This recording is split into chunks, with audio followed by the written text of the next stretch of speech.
بسم الله الرحمن الرحيم وبه نستعين.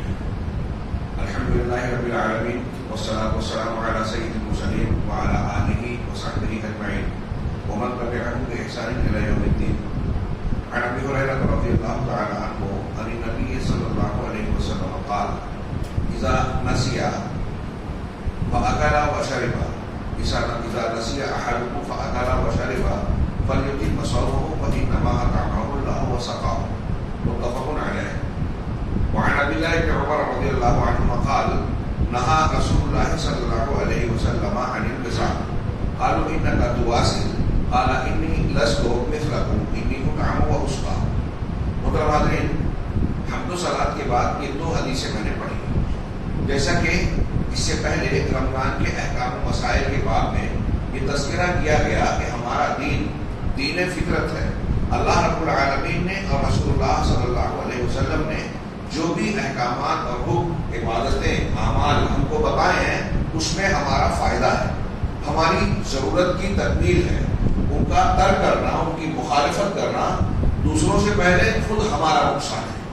اور اس بنیاد پر ہم یہ کہہ سکتے ہیں کہ اللہ تبارک و تعالیٰ کا یہ دین فطرت ہے، یعنی فطرت کے تمام تقاضوں کا اس میں بھرپور لحاظ کیا گیا ہے.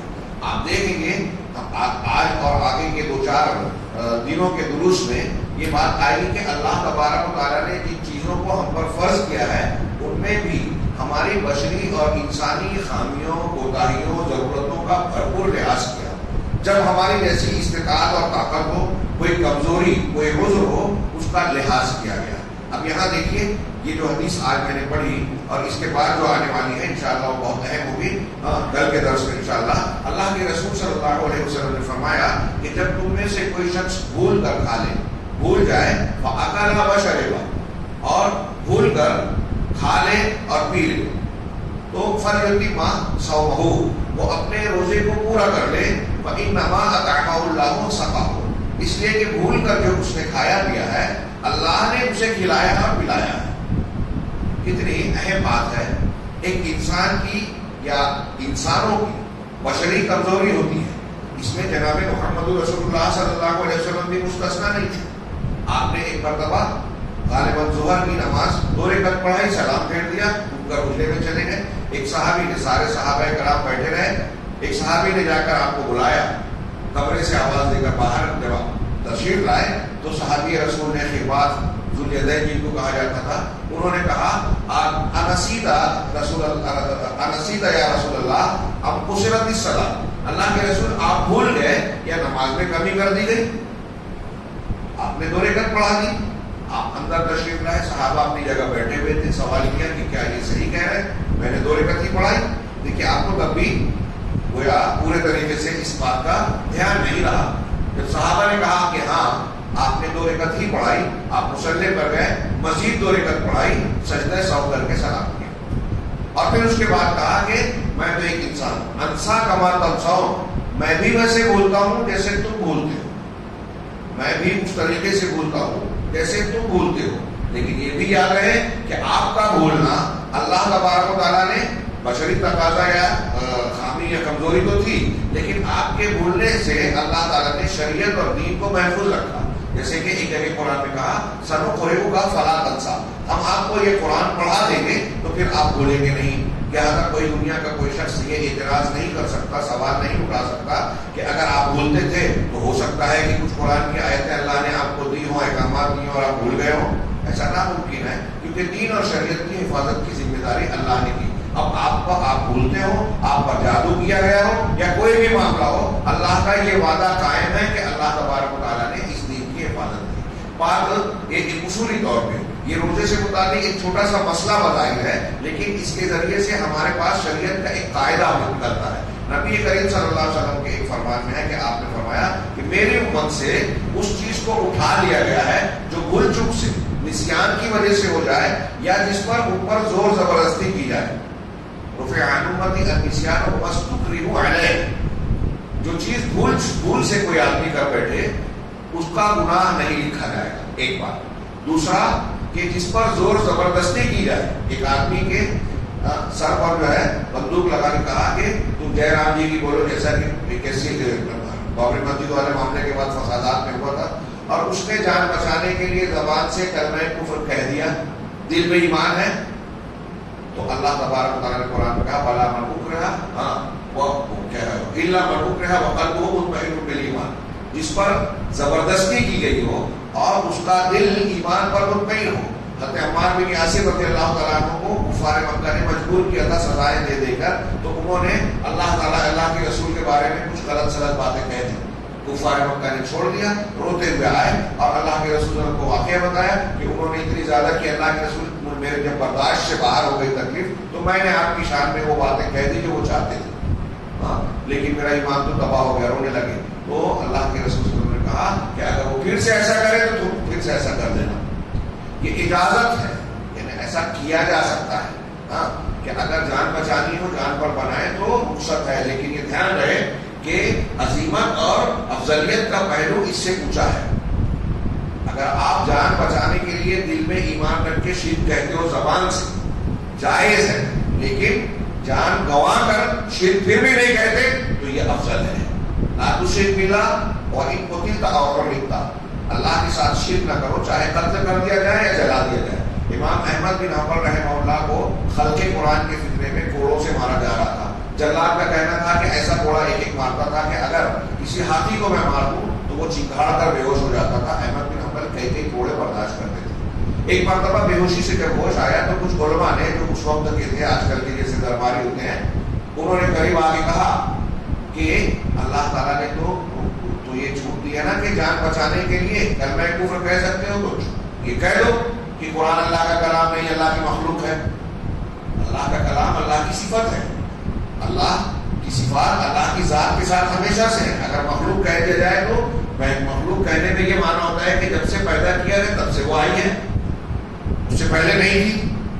تو اگر یہ کہا جائے کہ اللہ کا کلام اللہ کا کی مخلوق ہے تو اس کا مطلب اللہ کی کچھ صفات ایسی ہے جو بعد میں آئی، پہلے نہیں تھی، مطلب پہلے اللہ کے اندر خامی تھی بعد میں خوبی آئی، ایسا ناممکن ہے۔ اللہ کی ذات جب سے ہے اس کی تمام صفات تب سے ہے۔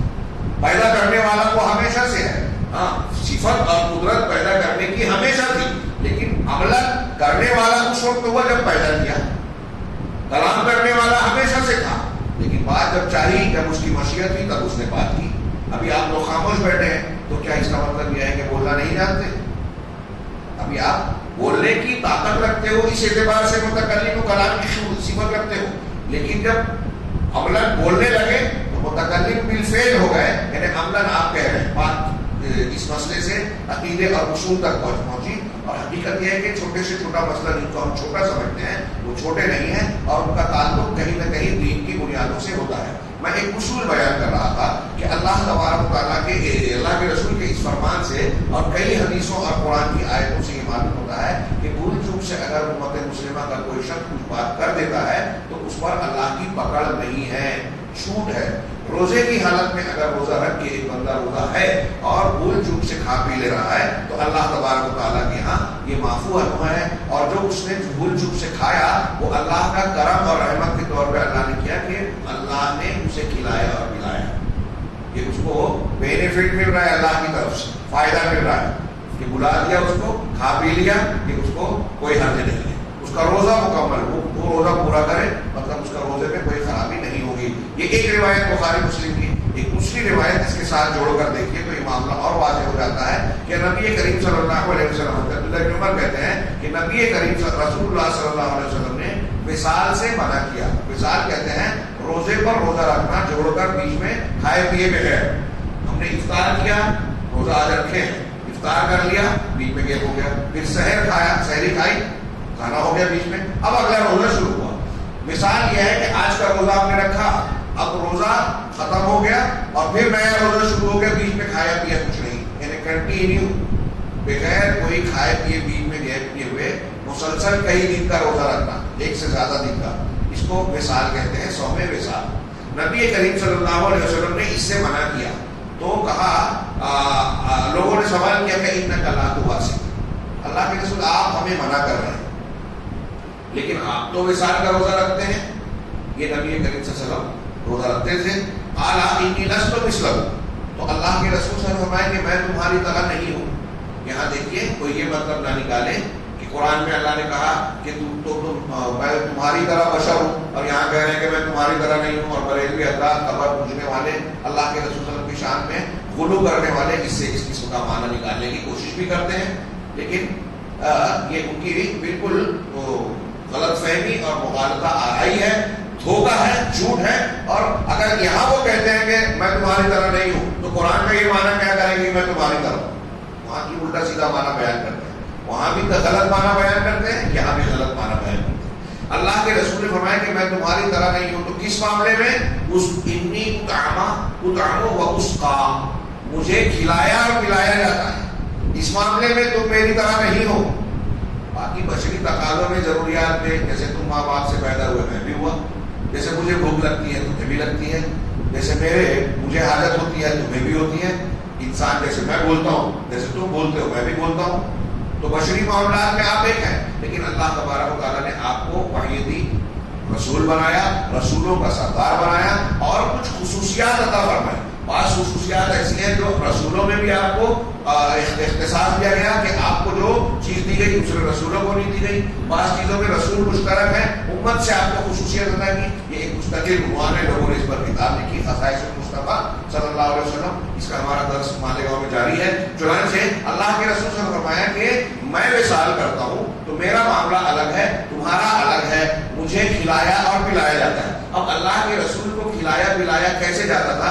علامہ ابن قیم کی مختصر سی لیکن بڑی پیاری تشریح سنائی سنی کی سے بات فرمائے. وہ کہتے ہیں کہ اللہ کے رسول نے جو کہا کہ مجھے کھلایا پلایا جاتا ہے، اس میں اس بات کی گنجائش ہے، یہ احتمال ہے کہ اس سے مراد یہ ہے کہ اللہ تبارک و تعالیٰ آپ کو جو علم و معرفت اور دل میں جو لذت کا فیضان کرتا ہے، روحانی چیزوں کا، روحانی غذائیں عطا فرماتا ہے، علم اور معرفت جو عطا فرماتا ہے. پھر اللہ تبارک و تعالیٰ سے آپ کا جو وحی کا تعلق ہے، بات چیت ہوتی ہے، اور آپ کو اللہ سے قربت کی وجہ سے جو سکون اور ٹھنڈک ملتی ہے، اللہ کی نعمت ملتی ہے، اس کی وجہ سے، اللہ کی محبت اور قربت کی وجہ سے جو اللہ کی نعمت، سکون، قربت نبی صلی اللہ علیہ وسلم کو حاصل ہے، اس کی بنیاد پر یہ روحانی طاقت اور غذا ملتی ہے.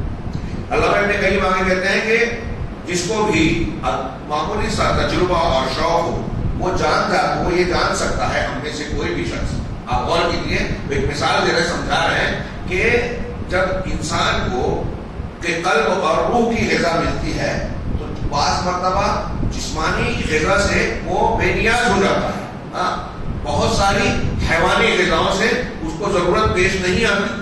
جیسے مثال خاص طور سے ایک آدمی اگر اپنے مقصد میں کامیاب ہو کر بہت زیادہ خوش ہوتا ہے، آپ کوئی ایسا ٹارگیٹ رکھتے ہو زندگی میں جو آپ کا بڑا مقصد ہے، اگر آپ کو وہ ٹارگیٹ حاصل ہو گیا تو اس وقت کامیابی کی وجہ سے اتنی خوشی حاصل ہوتی ہے کہ آپ اپنے آپ میں نہیں رہتے. ایسی خوشی کی حالت میں جب آپ کو سکون ملتا ہے تو آپ کی بھوک مٹ جاتی ہے. آپ دیکھیں گے کسی کی گھر میت ہوتی ہے یا کوئی بہت زیادہ غمزدہ ہوتا ہے تو غم کی حالت میں بھی کہتا ہے کہ مجھے بھوک نہیں لگی، میری بھوک مر گئی. کیسے بھوک مر گئی؟ غم کی زیادتی کی وجہ سے. ایک آدمی جذباتی کیفیات کا بعض مرتبہ اس طرح شکار ہوتا ہے، بہت غصہ ہو گیا، بہت غمگین ہو گیا، بہت خوش ہو گیا، تو اس کے یہ روحانی اور جذباتی کیفیات اس کے جسمانی حالات پر اثر انداز ہوتی ہے.